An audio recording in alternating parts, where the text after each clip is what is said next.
Hi, this is Trey from Dying Fetus, and you're watching PitCam TV. Or is it ClickCam?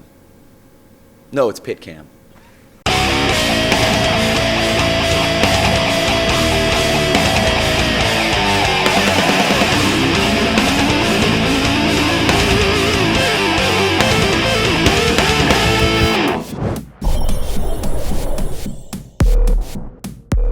Hey everybody, I am Armin for PitCam TV and I'm here with Trey from Dying Fetus. How's it going, man? It's been going good. Okay, so you've been touring for the last weeks, a month, and you did the festivals in the summertime, and your latest album is out, and how do the fans like it so far? It's been received very well by our fans, and hopefully we've gathered some new ones too along the way. Well, I hope you do. You of course have the groovy slamming parts, right? Like you always do, and you have the fast technical parts, of course. And you always have combined it with how I find more demanding lyrics. I mean, you're not just depicting like violent actions only, like other bands do. There's more into it. Is it the role that you have right now? Is it fair to say that?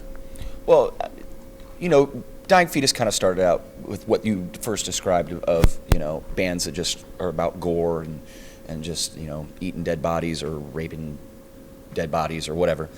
And at a certain point, you know, we changed over to a more social political role in our lyrics. And, you know, I think that's one of the things that made us stand out.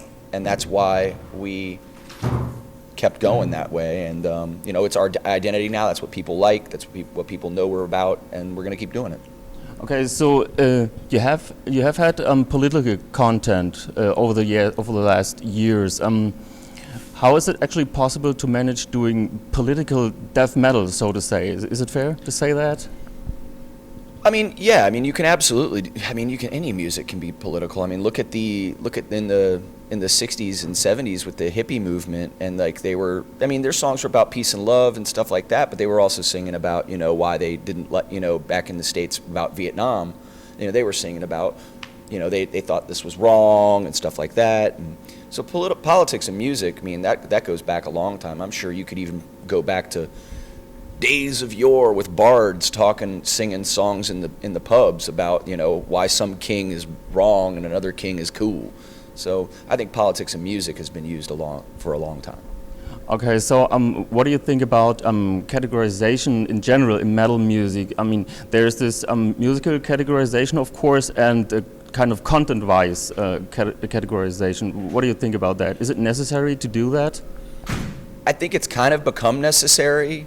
There's, I don't know, every music fan, they seem to like what they like.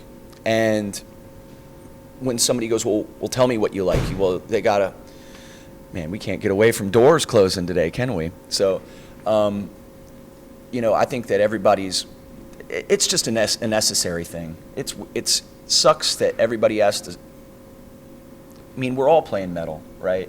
Who cares if you got short hair? Who cares if you got long hair? Your pants are tight, your pants are loose. We're all playing metal, right? And I think we should maybe tear down some of those barriers, but then again, I mean, we are a technical death metal band, so I mean, right there, there's that line drawn right there. That's what we do. So when somebody goes that doesn't know what kind of music I play, and I tell them what I play, and I got to describe it, so I've got to use these terms. It's a necessity. Yeah, it obviously is, but it seems that kind of every year there's a new subcategory coming out, and metal is like kind of branching out in every direction, right? But you have to find your place somewhere. Right. I mean, it's, I don't know. Yeah, you got to find your place somewhere, and you know, do what you got to do. Okay. So on your CD History Repeats from last year, you did cover songs from really old school metal songs and metal bands. Was it fun to do that? And how did you come up with that? And what was your reason for example picking Cannibal Corpse, Born in a Casket? Well, that song was actually done on a previous recording session. That was done, I want to say, around the time of Grotesque Impalement EP, and that's not even me playing on it. That's Kevin Talley playing drums on it, and it was meant for a Cannibal Corpse tribute album that never got released. Okay. So we thought, hey, let's take either unreleased or stuff that was only released in Japan and throw that on the album too, like the Twisted Truth, song Twisted Truth. Yes. That was recorded during the War of Attrition recording, and that was meant for a Japanese release. So we said, hey, let's throw that on there too. Okay. When you think back to the very beginnings of American death metal, so to say, do you feel nostalgic in a way when you think about that? And does everything just become business nowadays for you? Oh man, there's still music listening, pleasure in music listening. And when I think anybody hears, like what you said, the old, like Florida death metal from the 90s, that brings a sense of nostalgia to me, because when I first discovered death metal, that stuff was king, you know? So I think anybody, when they listen to music, their music tastes evolve, but then at some point you crave something from your youth and your past when the music seems so fresh and so new. So like you bring it together like the old memories that you have. I mean, the music smells, tastes. Those are things that can conjure memories so quickly. Of course. You know. Yeah. You joined the band later in 2007, yeah. And of course you witnessed several other lineup changes in bands. What does it feel like when that happened to you? And now you're three guys, and when you record music, of course, there's a difference in being only three guys or 4 or 5 guys. How does it influence you? Well, it's a lot easier to get decisions made because there's only 3 people. Obviously. You know, since you don't have to make a lot of phone calls or ask a lot of different opinions. You know, when I joined the band, that was a big change for me in my life, going from just playing in a little metal band to playing in Dying Fetus, and that was very cool. And in writing music, it's a lot easier because you've got a smaller group of people to work with. It also, I think, helps focus all the individuals. You have less people with differing opinions, which differing opinions are good, but it's easier to just get everything done. And it's nice when the tour is over and you got to split up money 3 ways. Nice point. Didn't think about that so far. Okay. I heard that you pretty much into Defeated Sanity from Berlin. Oh, fuck yeah. You like them a lot. Man, great. How does it come? And do you think there's something special about the German bands overall? Can you say?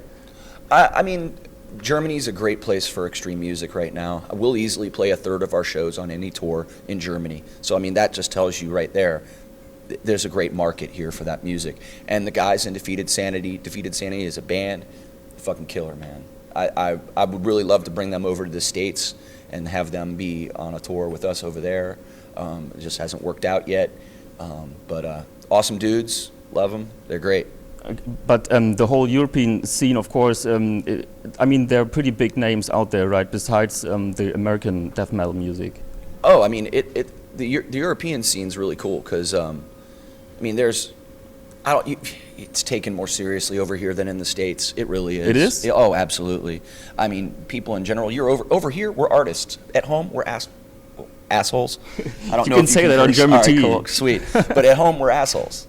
You know, I mean, you tell people you're in a metal band, they're like, oh, that's cute. When are you going to grow up? You know? That's rude, isn't it? Oh, well, I mean, hey, I don't know. I don't know. Maybe it's kind of true. I don't know. I mean, it depends on your band, you know, how successful you are with your band and how successful your band is with your audience. When you keep doing music over years and years, you need to be inspired by something, of course.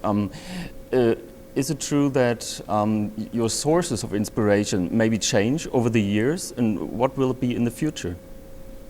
You don't know what it's going to be in the future because we're not there yet. That's the future.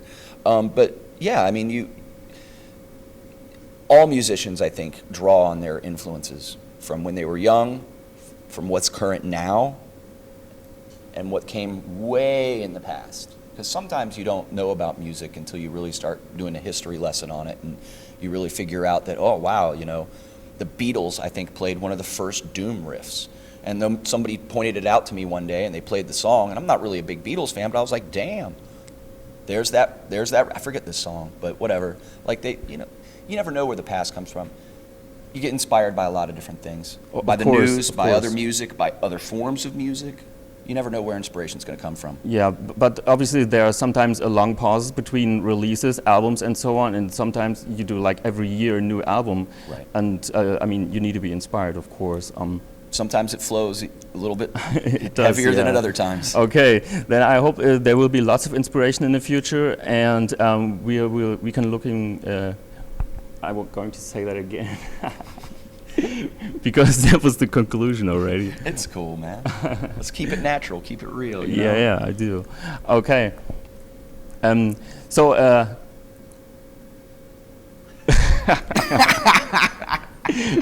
Maybe I should have Diego with you before. Maybe. Okay. So. I'm looking forward for lots of nice pieces of art of you, and that there will be lots of inspiration in the future. So what will be your last word for the fans out there? Why should they come to your show? They should come to any metal show to support the metal scene.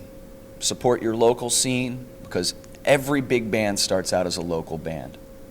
And go see the shows. Buy that CD from the band. Buy a shirt from the band, because if you like those guys and you want to see them keep doing it, no matter who it is, whether it's us or some other band, support brutal music. Support music.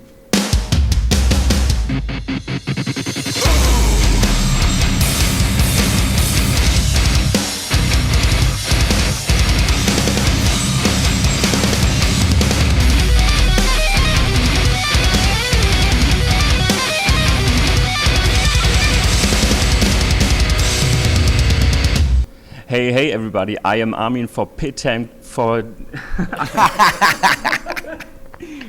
Damn, who the hell am I working for? Hey, don't worry about it, man. Let's just relax, man. PitCam, that's it. Would you say that at the end for us? Yeah, sure. I can do a bumper that's for nice. you guys, no problem. ClitCam, that would be cool. ClitCam? Yeah. No, actually we're PitCam. PitCam, It says all right. PitCam, but All right. ClitCam would be fine. That sounds like a porno movie.